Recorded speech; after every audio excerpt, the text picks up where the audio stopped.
जय हिंद बेटा। आज हम थर्ड चैप्टर के एमसीक्यूज करेंगे। आपने दो चैप्टर के एमसीक्यूज तो देख ही लिए हैं, ठीक है। और मैं होप करती हूँ कि आप लोगों के लिए ये थोड़े से हेल्पफुल रहेंगे। आपको बोर्ड एग्जामिनेशन में एटलीस्ट जो ऑब्जेक्टिव टाइप चीजें होती हैं वो आप शायद इनमें से कर पाएंगे, ठीक है। आज हम क्या करने जा रहे हैं बेटा, चैप्टर नंबर 3 को करेंगे, that is a making of global world या भूमंडलीकृत विश्व का बनना, ठीक है ना। चैप्टर से बेटा आपको क्लियर है, ग्लोबल वर्ल्ड को जो हम ग्लोबलाइजेशन की बात करते हैं ना, जो 1990 में स्टार्ट हुआ था पूरे वर्ल्ड में, वो पहले कैसे बनना शुरू, उसका स्टार्ट कहाँ से हुई थी बेसिकली, उसके बारे में हम यहाँ पे करने जाएंगे, ठीक है ना। तो नियर अबाउट आपके 70 एमसीक्यूज रहेंगे, ये आपको बहुत हेल्पफुल रहेगा बेटा। और मैं कोशिश करूंगी मैं जल्दी करवाऊं सो दैट आप जल्दी रिवाइज कर सके, आपका टाइम जो है वो बहुत ज्यादा ना जाए, ठीक है। समझ में आ गया, ठीक है। तो let's switch over to our questions. Question में स्विच ओवर करते हैं। सबसे पहले क्वेश्चन का आंसर तो मैंने आपको अभी दे दिया कि भूमंडलीकरण की शुरुआत किस दशक में हुई थी। जो हम आज की बात करते हैं ना, भूमंडलीकरण मीन्स ग्लोबलाइजेशन, ठीक है, वैश्वीकरण जिसको बोलते हैं। तो इसकी जो शुरुआत है बेटा वो 1990 में हो गई थी। इंडिया ने तो 1991 में स्टार्ट कर दिया था। आपने 10th क्लास के चैप्टर नंबर 4 में ग्लोबलाइजेशन में पढ़ा होगा, ठीक है ना, इसके बारे में पढ़ा होगा। तो 1990 में ये हो गया था, ठीक है। नेक्स्ट क्वेश्चन है, गिरमिटिया किसे कहा जाता था। अनुबंधित मजदूरों को, रोगियों को, छिपकली को या अंग्रेजों को। ऑब्वियस है, आंसर देना आपको बड़ा इजी रहेगा, दैट इज अनुबंधित मजदूरों को। मतलब एक कॉन्ट्रैक्ट के तहत वो काम करते थे कि 2 साल, 10 साल, 5 साल जो भी है, उसमें खाना पीना सब उन्हीं का था। एक टाइम खाना मिलेगा, 2 टाइम, जैसा भी मिलेगा, ठीक है। उसके बाद देखेंगे, प्राचीन काल में किस धर्म मार्ग से एशिया और यूरोप में व्यापार होता था। तो प्राचीन काल में व्यापार होता था बेटा रेशम मार्ग से, ठीक है ना। क्या आंसर है इसका, रेशम मार्ग। और यही जो है अभी इसको स्ट्रिंग ऑफ पर्ल्स, अगर आप करंट अफेयर्स में इंटरेस्ट रखते हो या न्यूज सुनते हो, ये रील्स में अपना टाइम ना वेस्ट करते हो फेसबुक पे, इंस्टाग्राम पे बेटा, तो कुछ अपने जीवन में करियर के लिए भी कुछ करते होंगे, तो आपने करंट अफेयर्स सुना होगा बेटा। उसमें रेशम मार्ग जो था चाइना का, वो फिर से बना रहा है string of pearls. String of pearls का मतलब क्या बेटा, कि अब वो एक तो उसने थ्रू रोड बना दिया ना, ठीक है ना, और एक जो है वो इंडियन ओशन से होके बनाने की ट्राई कर रहा है। तो यही सिल्क रूट को फिर से रिवाइव कर रहा है, ठीक है। नेक्स्ट देखो, बाजार का स्वरूप विश्वव्यापी किस क्रांति के बाद हुआ। मतलब आज जो हम ग्लोबल वर्ल्ड की बात करते हैं, वो ऐसी कौन सी क्रांति बेटा वर्ल्ड में हुई जिसके बाद में ये बाजार का, मार्केट का पूरा ढांचा ही बदल गया, ठीक है। तो ये कहां से हुई थी बेटा, औद्योगिक क्रांति के बाद, जिसको इंडस्ट्रियल रेवोल्यूशन बोलते हैं। उसके बाद हमारे पूरे वर्ल्ड की मार्केट ही चेंज होगी। समझ में आ गया। पहले क्या था, हम जो चीजें प्रोड्यूस करते थे, मतलब जिन भी चीजों का उत्पादन करते थे, वो सेल्फ के लिए करते थे, मतलब स्वयं उपभोग करने के लिए करते थे। लेकिन जब औद्योगिक क्रांति शुरू हुई, इंडस्ट्रीज बनी, मशीन्स लगी, तो ज्यादा प्रोडक्शन हुई। ज्यादा प्रोडक्शन से जो थी वो जरूरत पड़ी बाजारों की, मार्केट की, और इसी से ग्लोबल वर्ल्ड बनने का जो कंसेप्ट है ना बेटा, वो स्टार्ट हो गया, ठीक है। उसके बाद देखो नेक्स्ट क्वेश्चन है, विश्वव्यापी आर्थिक संकट किस वर्ष आरंभ हुआ था। तो ये जो विश्वव्यापी आर्थिक संकट है बेटा, ये 1929 में, ठीक है ना। इसको रिसेशन भी बोलते हैं, डिप्रेशन भी बोलते हैं, महामंदी भी बोलते हैं, बड़े सारे वर्ड से बोला जाता है। 1929 में बेटा ये हुआ था, ठीक है। उसके बाद नेक्स्ट देखो, ब्रिटेन वुड ट्विंस सम्मेलन किस वर्ष हुआ था। तो ये जैसे ही सेकेंड वर्ल्ड वॉर खत्म होने को लगा था, आपको पता है सेकेंड वर्ल्ड वॉर 1939 में शुरू हुआ था, 1945 में खत्म हुआ था। तो ये ब्रिटेन वुड्स ट्विंस में दो ऑर्गेनाइजेशन बनी थी, एक आपकी आईएमएफ बनी थी बेटा, और एक आपकी क्या बनी थी, वर्ल्ड बैंक बनी थी। समझ में आ गया। तो ये ब्रिटेन वुड्स ट्विंस 1944 में हुआ था, ठीक है। नेक्स्ट क्वेश्चन है बेटा आपका, नेक्स्ट क्वेश्चन है, विश्व बाजार के स्वरूप का आधार क्या था।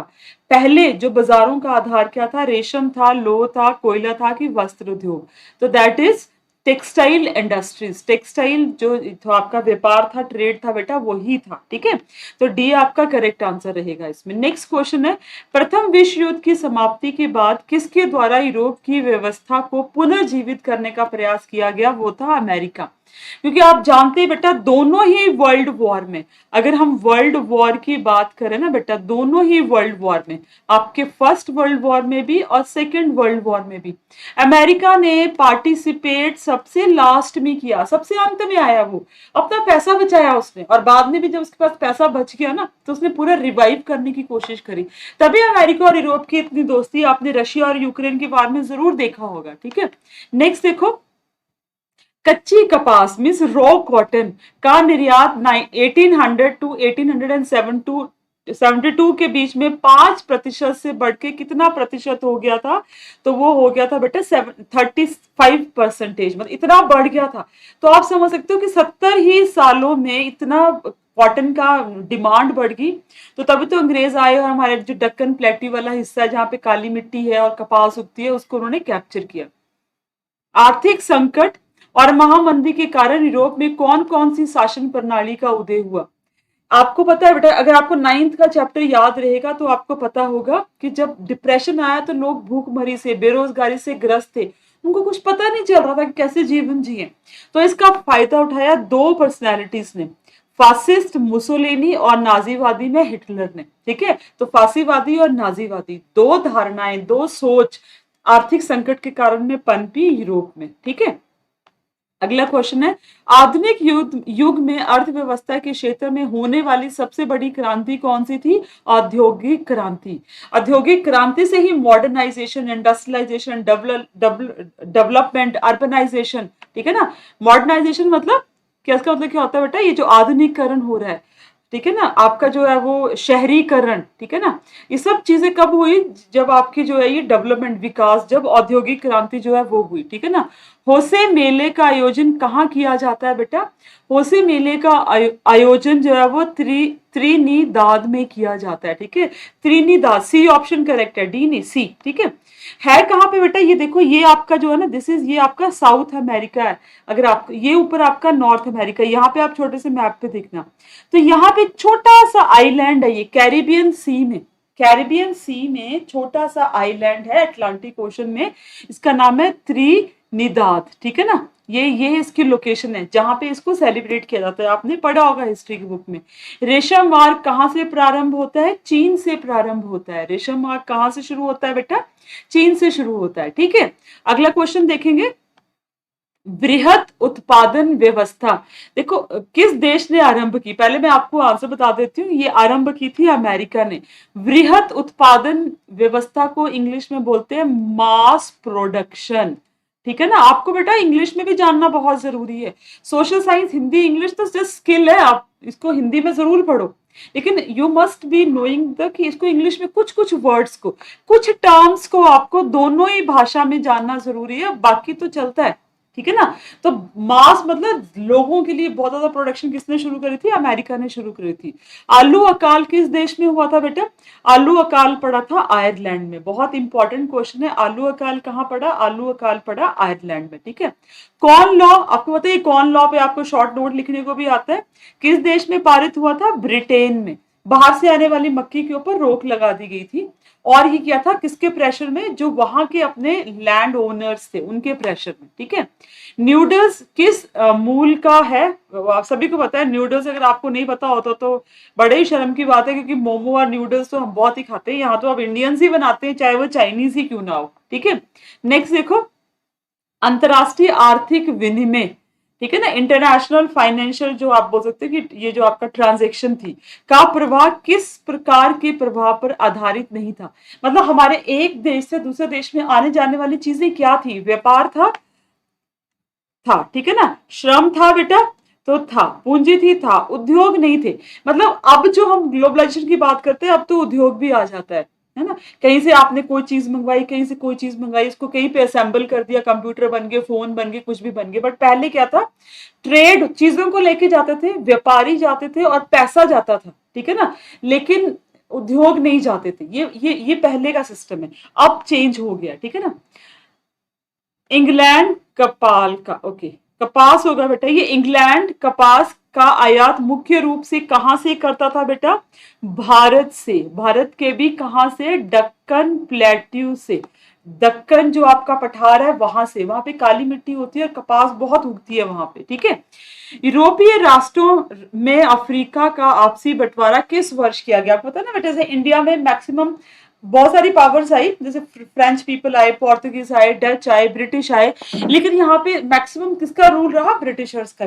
जो फ्रेंच थे वो तो पौंडीचेरी में रहे, जो पोर्तुगीज थे वो गोवा वाले रीजन में रहे, बट यूरोप में बहुत सारे यूरोपीय राष्ट्रों का एक तरह से क्या था, कैप्चर था, तो उन्होंने क्या कर लिया, यूरोप को बांट लिया। देखो कितने गंदे लोग थे, ठीक है ना, 1885 में। ओके, नेक्स्ट देखो, ब्रिटिश सरकार ने गिरमिटिया श्रमिकों की व्यवस्था को किस वर्ष में समाप्त कर दिया था बेटा? दैट इज इन 1921 में इसको खत्म कर दिया था कि तो बड़ी गंदी व्यवस्था है, इसको खत्म करो।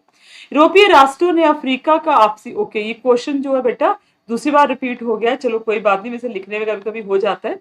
नेक्स्ट क्वेश्चन देखो, ब्रिटिश सरकार ने गिरमिटिया श्रमिकों की व्यवस्था को किस, ये दो दो बार कैसे आ रहा है बेटा मेरे से? ओके चलो कोई ना, समटाइम जब हम लिखते हैं ना बेटा क्वेश्चंस को तो दो बार आ जाता है, आप समझ लो कि आपने पहले क्वेश्चन कर लिया है तो अभी इसको आप छोड़ देना, ठीक है। आर्थिक महामंदी से कौन से देश सबसे कम प्रभावित हुए बेटा? तो सबसे कम प्रभावित होने वाला देश जो था वो फ्रांस था। अमेरिका भी प्रभावित हुआ था, अमेरिका की वजह से तो आई थी, ठीक है, ब्रिटेन भी हुआ, जर्मनी भी हुआ, फ्रांस पे इंपैक्ट जो था सबसे कम पड़ा था, ठीक है।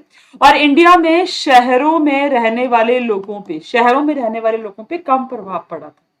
विश्व व्यापार संगठन की स्थापना किस वर्ष हुई थी बेटा, जिसको WTO वर्ल्ड ट्रेड ऑर्गेनाइजेशन बोलते हैं? बड़ी गंदी ऑर्गेनाइजेशन है, हर एक कंट्री को प्रेशराइज करती रहती है यूरोपियन लोगों के बोलने पे, ठीक है।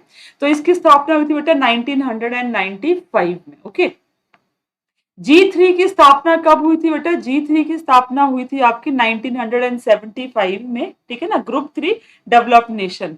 संयुक्त राष्ट्र मौद्रिक एवं वित्तीय सम्मेलन किस वर्ष हुआ था?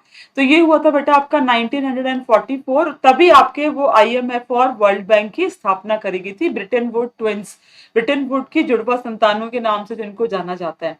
यूरोपियन इकोनॉमिक्स कम्युनिटी की स्थापना कब हुई थी? EEC, ठीक है, इसकी स्थापना हुई थी बेटा 1957 में। कॉर्न लॉ द्वारा ब्रिटेन में किस अनाज के आयात पे प्रतिबंध लगा दिया गया था? मक्के के, उसके ऊपर जो था बेटा वो प्रतिबंध लगा दिया गया था, ठीक है। अगला क्वेश्चन है आपका बच्चे, 1820 से 1814 के बीच विश्व व्यापार में कितने गुने की वृद्धि जो थी वो देखी गई थी बेटा? तो इसमें 25 से 40 गुना तक वृद्धि। तो आप इमेजिन करो कि 1820 से 1814 तक इतना ट्रेड बन गया और उन्होंने हम जैसे देशों में ट्रेड किया, हम जैसे देशों को गुलाम बनाया, ठीक है। भारत के किस प्रदेश में अधिकांश गिरमिटिया श्रमिक बाहर जाते थे? राजस्थान से, केरल से, पंजाब से या उत्तर प्रदेश से? उत्तर प्रदेश और बिहार, ठीक है, यहां से बहुत जाते थे बेटा। पास्ता सिसिली इटली में किसके द्वारा ले जाए? अब तो उसको इटालियन पास्ता ही बोलते हैं, बट वो इटली का भी नहीं है, अरब लोग जो थे बेटा वो पास्ता इटली लेके गए थे, बाद में इटली ने इसको अपना ही बना लिया, ठीक है। धन निकासन के सिद्धांत का प्रतिपादन किसने किया था? ठीक है, ये किया था बेटा आपका दादा भाई नरोजे ने। उन्होंने एक बुक लिखी थी, उसका बुक का नाम था अनब्रिटिश रूल ऑफ इंडिया, ठीक है ना, अनब्रिटिश रूल इन इंडिया, ठीक है। अब शायद मुझे बुक का नाम थोड़ा सा भूल रहा है, अनब्रिटिश रूल इन इंडिया, है ना, ठीक है, un-British rule in India, of ने इन इंडिया, ठीक है। बुक का नाम क्या था बेटा? मैंने आपको वैसे ही बता दिया, मुझे ध्यान नहीं आ रहा था, बट बुक का नाम अभी याद आ गया, un British rule in India book का नाम था, दादा भाई नरोजे ने लिखी थी। और अन ब्रिटिश से आप समझ गए होंगे, और ये बिल्कुल थी ड्रेन्ड ऑफ वेल्थ। ये जो धन निकासन लिखा ना कि हमारे देश से पैसा जो है वो जाता जा रहा है, ये दादा भाई नरोजे ने लिखा था un British rule in India वाली किताब में, ठीक है। नेक्स्ट देखेंगे, भारत में कैनाल कॉलोनी किस प्रांत को कहा जाता है? पंजाब को। कैनाल का मतलब क्या होता है? नहरें, तो यहाँ नहरें बना के बहुत कृषि को डेवलप किया गया बेटा, इसलिए पंजाब को बोला जाता है, ठीक है। वृहत उत्पादन की नीति किसने अपनाई थी बेटा? इसमें से अगर पर्सन बोले तो रूजवेल्ट, चर्चिल ने, विल्सन चर्चिल ने, स्टालिन ने, या हेनरी फोर्ड्स ने? तो हेनरी फोर्ड्स ने सबसे पहले कार्स में वृहत उत्पादन की जो एक मतलब कॉस्ट कम कर दो, प्रोडक्शन ज्यादा कर दो, ठीक है। ईस्ट इंडिया कंपनी अफीम किस देश को बेचती थी? चाइना को। और चाइना से क्या लेती थी? टी, अफीम बेचनी और वहां से चाय लेनी। ठीक है, नेक्स्ट क्वेश्चन है आर्थिक महामंदी का विश्व अर्थव्यवस्था पर क्या प्रभाव पड़ा। ठीक है ना, क्या प्रभाव पड़ा? उत्पादन में तेजी, उपभोक्ता वस्तुओं में मांग की बढ़ोतरी, अकाल और बेरोजगारी। तो सबसे इंपॉर्टेंट आंसर है इसका ऑप्शन है बेरोजगारी, कि जब आर्थिक महामंदी आई तो बड़ी बड़ी जो अर्थव्यवस्थाएं थी वर्ल्ड में, उनमें बेरोजगारी, अनएम्प्लॉयमेंट बेटा बहुत ज्यादा होगी। नेक्स्ट क्वेश्चन है, ओके ठीक है ना, ये आपका जहां से आपके वो जिनकी वो बहुत एक ग्रेट पर्सनालिटी थे, ग्रीक से बिलोंग करते थे, ठीक है ना, अलेक्जेंड्रिया, ये एक सिटी है बेटा, अलेक्जेंड्रिया सिटी, जिसको कि नेपोलियन ने बसाया था। ठीक है, तो अलेक्जेंड्रिया सिटी जो है वो कौन से सागर के मुहाने पे, तट पे, मतलब उसके किनारे जो है बसी गई है, दैट इज लाल सागर पे। अलेक्जेंड्रिया बेटा में आप देखोगे बहुत आपके पिरामिड्स भी वहां देखने को मिलते हैं, बहुत ही हिस्टोरिकली इंपॉर्टेंट सिटी है, रिलेटेड विद द अलेक्जेंडर। ठीक है, सिकंदर के साथ इसका रिलेशन है, इसलिए इसका नाम जो है वो अलेक्जेंड्रिया पड़ा। ठीक है, the of the commerce of nation नामक बुक। ठीक है, अब बेटा थोड़ी सी प्रॉब्लम मुझे इसलिए आ रही है बोलने में, क्योंकि मैंने हमेशा 16 साल तक ना इंग्लिश मीडियम में ही पढ़ाया है, but for you I am making these, क्योंकि मुझे इन सब का नॉलेज है, तो मुझे लगा कि स्पेशली वो बच्चे जो गवर्नमेंट स्कूल में पढ़ते हैं बेटा, उनको तो वो उनको बहुत सारे बच्चों को पता नहीं होता कि कहाँ से पढ़ना है, बहुत सारे बच्चों को पता भी होता है, बट बहुत सारे बच्चों को नहीं भी पता होता है कि हम कहाँ से रिवाइज करें। आपके टीचर आपको बहुत मेहनत से पढ़ाते हैं, बट कमी कहाँ रह जाती है बेटा, कि आपके पास सोर्सेस नहीं होते रिविजन करने के। ठीक है ना, क्योंकि जब तक आप अपने टीचर पर डिपेंडेंट रहोगे ना बेटा, लाइफ में टॉप नहीं कर सकते। आपको सेल्फ डिपेंडेंट जब बनना शुरू हो जाओगे, आप तभी लाइफ में टॉप करोगे। ठीक है, द कॉमर्स ऑफ नेशन नामक बुक किसने लिखी थी बेटा? ये लिखी थी कार्डलिफ ने। ठीक है, the book is written by कार्डलिफ। भारत की आर्थिक महामंदी का सबसे बुरा प्रभाव किस वर्ग पे पड़ा था? तो किसानों पे सबसे बुरा प्रभाव पड़ा था बेटा, क्योंकि उनको पता है अनाज का इतना प्रोडक्शन हो गया था और वो सेल ही नहीं हो रहा था, वो बिक ही नहीं रहा था। ठीक है, उसके बाद है क्रिस्टोफर कोलंबस आलू कहां से यूरोप में लाया था? अमेरिका से। अमेरिका की खोज की थी ना क्रिस्टोफर कोलंबस ने, खोज क्या की थी, गया था वो वहां पे, अमेरिका, अमेरिका तो पहले से ही था, तो वहां से वो आलू लेके आया था। और इन लोग, ये बड़े गरीब लोग होते थे, यूरोपियन लोग, आलू खा के गुजारा करते थे। हम तो आलू खाते ही नहीं है, हम तो आलू अब खाने लगे जब समोसे में डाला तो। ठीक है, उसके बाद देखिए बेटा, किस अमेरिकी राष्ट्रपति ने न्यू डील लागू करी थी बेटा? तो वो करी थी रूजवेल्ट ने। किसने लागू करी थी? रूजवेल्ट ने लागू करी थी। अमेरिका में गुलाम कहां से लाए जाते थे? अफ्रीका से लाए जाते थे। स्लेव ट्रेड था ये, 9th क्लास में दे रखा है आपको चैप्टर नंबर 1 में। स्लेव ट्रेड था, ट्राइंगल ट्रेड था। यूरोप से आते थे ट्रेडर्स, अफ्रीका आते थे, अफ्रीका से वो कैरिबियन आइलैंड में लेके उनको जाते थे। ठीक है, तो ट्राइंगल ट्रेड था। यहाँ यूरोप से आएंगे, फिर जाएंगे अफ्रीका में, अफ्रीका से फिर कैरिबियन आइलैंड और अमेरिका में स्लेव्स को लेके जाएंगे। ठीक है, भूमंडलीकरण शब्द का इजाद किसने किया था बेटा? तो ये विलियम्स ने करा था, जॉन विलियम्स ने, कि भूमंडलीयकरण, कि पूरा विश्व जो है वो एक हो जा रहा है। ठीक है, विश्व अर्थव्यवस्था को सुधारने में किसने सहायता की थी? ठीक है ना, सुधारने में बेसिकली। ठीक है, मेरे से लिखने में गलती होगी, सुधारने में किसने जो सहायता करी थी? मैक्सिको से चांदी के निर्यात से, अमेरिका से कपास के निर्यात से, भारत से सोने के निर्यात से और अरब देशों के पेट्रोल के निर्यात से। तो भारत से सोने के निर्यात से आप देखो कि इंडिया से गोल्ड ले जाया गया इन बेवकूफों ने, वापस चाहिए हमें सारा गोल्ड अपना। और फिर वो जो वर्ल्ड वॉर में उनको प्रॉब्लम हो रखी थी, हमने सोना देके उनकी अर्थव्यवस्था अच्छी करी। आज को जो डेवलप नेशन बोलते हैं ना, हमारी वजह से है वो। ठीक है, गिरमिटिया अमिक किन्हें कहा जाता था बेटा? तो ये बोला जाता था कि जिन्हें अनुबंध एग्रीमेंट के अंतर्गत लिया जाए, तो गिरमिटिया अमिक उनको बोलते थे जो एक एग्रीमेंट बना के दूसरे देशों में प्लांटेशन में, ठीक है ना, प्लांटेशन मतलब रोपण कृषि जो होती है, वहां पे ले जाके उनसे काम करवाते थे। ठीक है ना, तो ऑप्शन ए जो है इसमें राइट है। वैश्वीकरण आज मुख्य रूप से संबंध करता है किसके साथ बेटा? व्यापार, काम, तलाश के लोगों, नहीं, पूंजी का संचालन, एक आर्थिक प्रणाली जो पिछले 50 वर्षों में उभरी है, ये मेन है। ठीक है ना, एक ऐसी प्रणाली, और आर्थिक है, आर्थिक बोलने का मतलब कि हमारे पैसे के साथ रिलेटेड है, मतलब हम जाते हैं तो मनी अर्न करना है, ट्रेड है तो मनी अर्न करना, हर एक जगह में मनी है। ओके। हैदराबादी सिंधी व्यापारी ने किस दशक में दुनिया भर के बंदरगाहों पर अपने बड़े बड़े एम्पोरियम खोल दिए थे? बहुत इंपॉर्टेंट क्वेश्चन है बेटा ये। 1816 में। उसके बाद तभी देखा ना आपने, ये पारसी सिंधी लोग कितने रिच होते हैं, ये पैसा तभी कमाने शुरू किया था इन लोगों ने, ठीक है।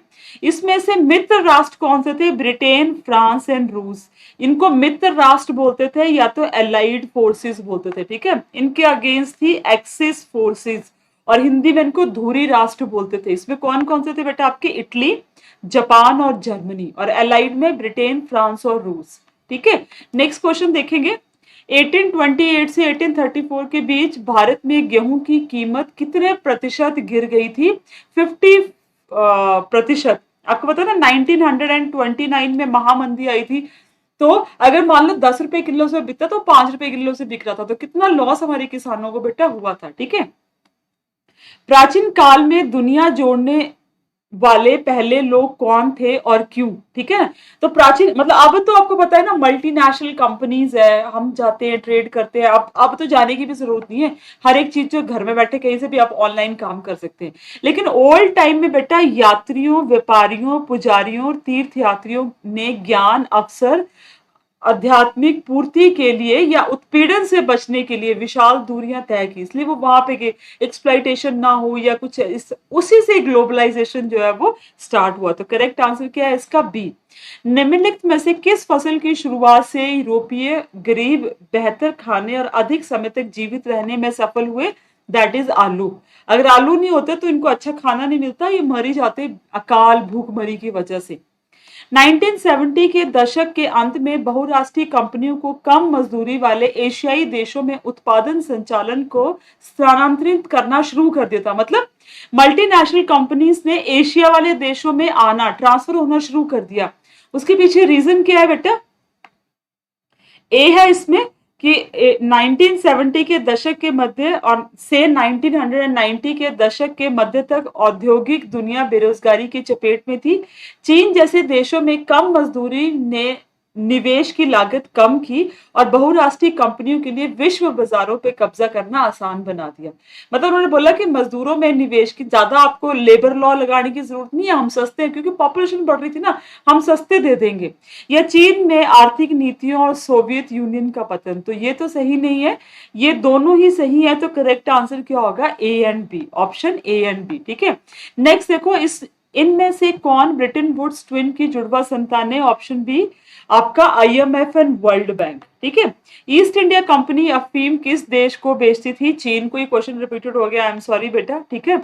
अगला देखो, सबसे शक्तिशाली हथियार जिसने अमेरिका को जीतने में फ्रांस की मदद करी थी, ठीक है, फ्रांस के लोग अमेरिका में गए थे, तो वो क्या चीज थी? पारंपरिक हथियारों में श्रेष्ठता ये तो नहीं था, लड़ने की तो जरूरत ही नहीं पड़ी थी। छोटे चेचक के कीटाणु एक जानलेवा हथियारे साबित हुए और विजय मार्ग को प्रशस्त किया। अमेरिका के मूल निवासियों में यूरोप से आने वाली बीमारियों के प्रति प्रतिरोधक क्षमता, इम्यूनिटी नहीं थी। तो दोनों ही, D, option B and C is correct. एक तो वो स्मॉल पॉक्स, छोटे चेचक, उससे वो मर गए, और थोड़ी बहुत बीमारियों में उनमें इम्यूनिटी नहीं थी तो उससे वो खत्म हो गए, उनको हथियारों की तो जरूरत ही नहीं पड़ी बच्चे। वृहत उत्पादन की व्यवस्था किस देश में प्रारंभ हुई? अमेरिका में प्रारंभ हुई। रिएंडर पेस्ट क्या है? एक बीमारी, और कैटल निवेशियों की, पशुओं की बीमारी, ठीक है।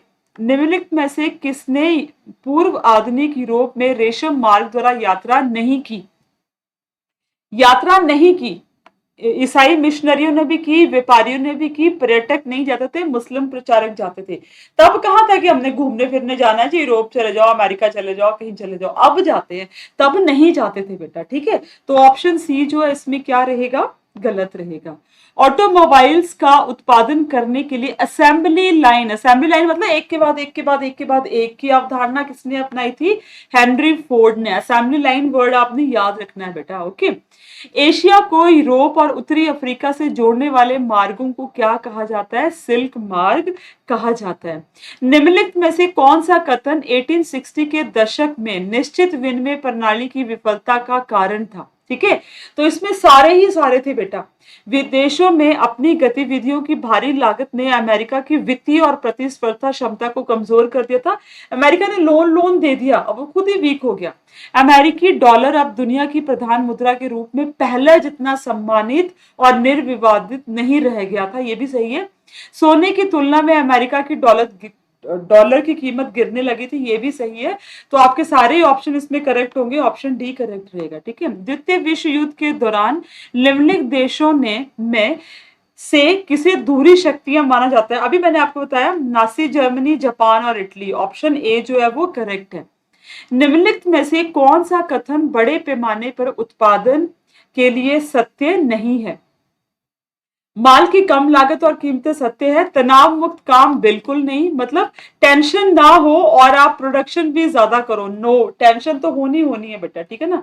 प्रति श्रमिक उत्पादन में वृद्धि भी और असेंबली लाइक प्रोडक्शन भी, तो इसका करेक्ट आंसर क्या होगा? बी। बी नहीं है, तो टेंशन दो, लेबर को जितनी दे सकते हो। 19वीं सदी में गिरमिटिया को अक्सर वर्णित किया गया है एक गुलामी की नई प्रणाली, स्लेव की तरह ही थी बेटा, एक नई प्रणाली थी। दक्षिणी अमेरिका में एल डोराडो क्या है? एल डोराडो सोने का एक सक्षम शहर है, मतलब वहां पे गोल्ड बहुत ज्यादा निकलता था बेटा, ठीक है ना। पास्ता सिसिली इटली में किसके द्वारा ले जाया गया था? अरबों द्वारा ले जाया गया था। निम्नलिखित में से किस शहर में 1885 में यूरोपीय शक्तियां अफ्रीका के आपस में बंटवारे में मिली थी? तो 1885 में तो मिली थी, पर कहां मिली थी? बर्लिन में मिली थी। कहां मिली थी? बर्लिन में। ब्रिटेन वुड ट्विंस कौन से ईयर में हुआ था? 1944 में। कब हुआ था बेटा? 1944 में। आलू, सोया, मूंगफली, मक्का, टमाटर, मिर्च, शकरकंदी जैसे पदार्थ लगभग कितने साल पहले हमारे पूर्वजों को, मतलब इंडियंस को नहीं पता थे? 500 वर्ष पहले। जब यहाँ पे डिफरेंट पीपल आए तो बेटा अपने साथ ही सारी चीजें लेके आए, ठीक है।